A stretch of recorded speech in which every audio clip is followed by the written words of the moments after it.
Well, we're back with another book haul, and I'm going to explain why another one so soon after my last one here in just a second. But I've got books today from Thrift Books, Book Outlet, and Amazon. Yes, I snagged a few Prime deals, and I can't wait to share them with you guys here. So let's get started. So let's start out with my Amazon book finds. Now, I do have some duplicates in this box, but I want to explain why. It is not an accident. Yes, I have been known to do that here on this channel and to order 2 copies of something, but this was actually on purpose. As my kids get older, especially middle school, high school, we want to help them start to build their own library.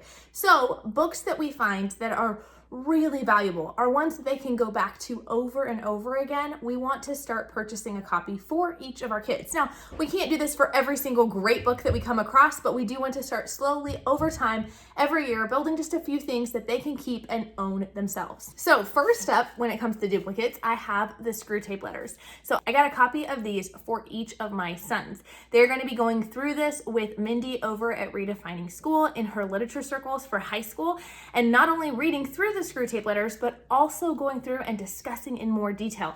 And this is a fantastic book. If you've never read it before, I highly recommend it. And so this will be one I wanted to get them nice cover and copies for each of them to keep. Also, one of the things that my husband does every year is he goes through a book with my older 3 kids, and I go through books with my younger 3. And so he's going through Chosen by God by R.C. Sproul. So we got a copy for each of the kids. This will be their first day of school present. We do one for every first day of school. You'll have to check out my video on more first day traditions that we do and how to make your first day special, but that's going to be one of their gifts this year. And this one is not a duplicate, but this one I'm very excited about. So this is the Iliad, but it is actually the graphic novel version of the Iliad. It's fairly thick, and it was something that had been in my cart and I was really curious and wondering about, as I have several dyslexic learners, and one of the ways they learn best is actually through graphic novels. I've been considering it for a long time, and then my friend Amy over at Humility and Doxology actually recommended it on her Facebook page, and I was like, sold. If Amy recommends it, I'm gonna get it. So I'm really excited to jump into this one. It looks like it's very thorough and will give them a really good understanding of the Iliad as they have those illustrations along with the text. All right, so now we're gonna get into my Thrift Books and Book Outlet haul, and you'll notice I have more history books. And you're probably thinking, Katie, why do you have so many history books? And again, why did you do a book haul so soon after you did your last one? Well, the reason is simple. I sometimes get extra excited about buying my history books, and so I take my curated list that Biblioplan gives me and I buy books off of that. And then I start thinking, oh, well, here's this other book that's on this time period, or this other book that aren't even on the list. So when I actually sat down and started to organize my books for the year and to separate them by my child, because I have 6 different kids going through books, that's why there are so many, and going through each unit and making sure that at least each unit of history, they have a couple of options to choose from, I realized that I had some units with a ton of books and others with very few books at all. And a few medieval books that you guys have probably been wondering this whole time, like, hey, aren't you studying ancient times? Why do you have this medieval book? I still don't know, but somehow I ended up ordering them, thinking they were for this time period, and they weren't. So that's the truth there. So as I dug into the books I have and what holes I had, I decided to make a very purposeful order for books that would fill those holes. So this is the first one. This is The Thieves of Ostia. Hope I'm saying that right. This one is set in year 79 AD and follows a group of different kids that come together to solve a mystery. There are several dogs that have died or have been killed, and they're trying to figure out what is going on. And during that process, they run into all sorts of adventures. This is designed more for middle school age group, so obviously some heavier topics you may not want to discuss with elementary age kids, but this one looks like a really fun one for my kids to jump into, and they love a good mystery.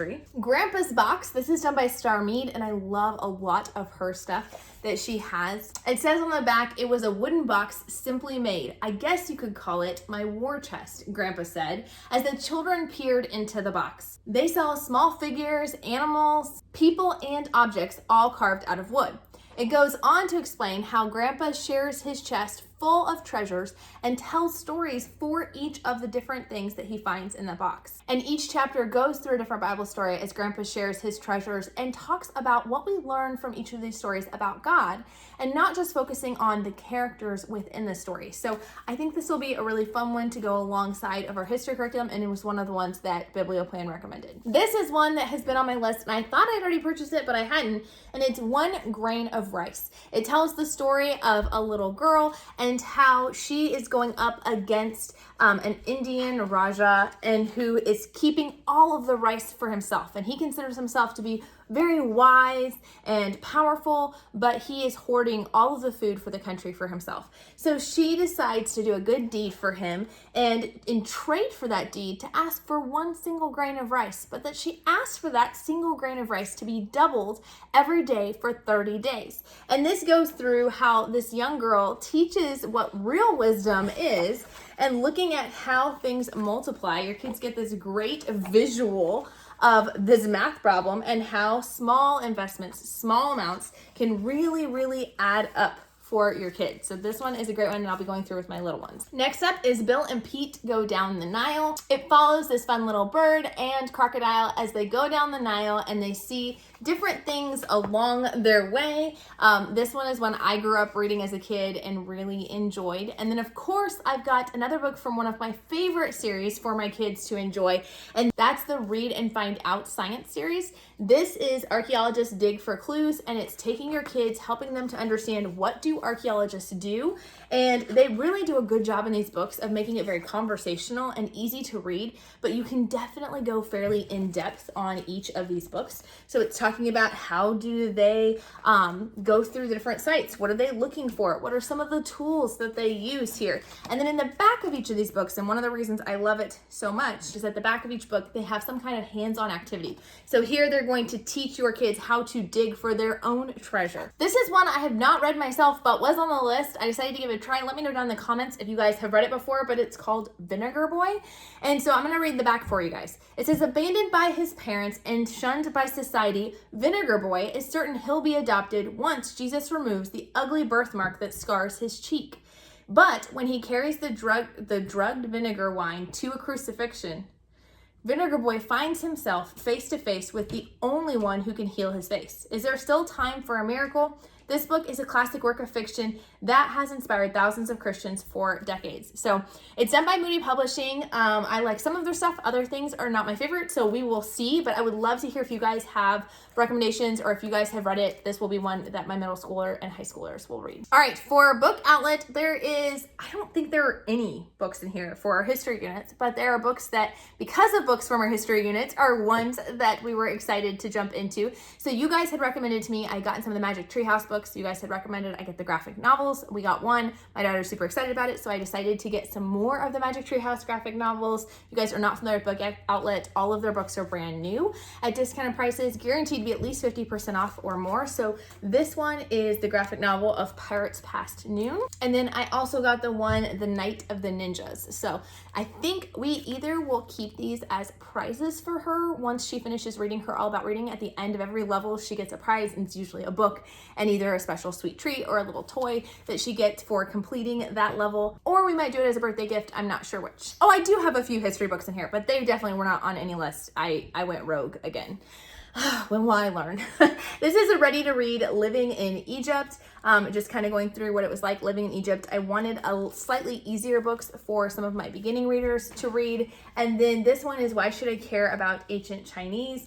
And it goes through different traditions and people and travel and history for Chinese culture. And so this one was one that I found recommended on a different list, so I'm gonna try that out. And then this one definitely was an impulse purchase, but I think this one's gonna be cool. This is the Minecraft Master Builder Ancient Wonders book. So it teaches your kids step by step. I have no idea how to do Minecraft at all, but my kids do. And it teaches them step by step how to build the Colosseum, or how to build a Sphinx or a pyramid, or any of these types of things out of Minecraft games. So I think this will be a great way to practically apply some of the things we learn in a way that speaks their love language, so to speak. Okay.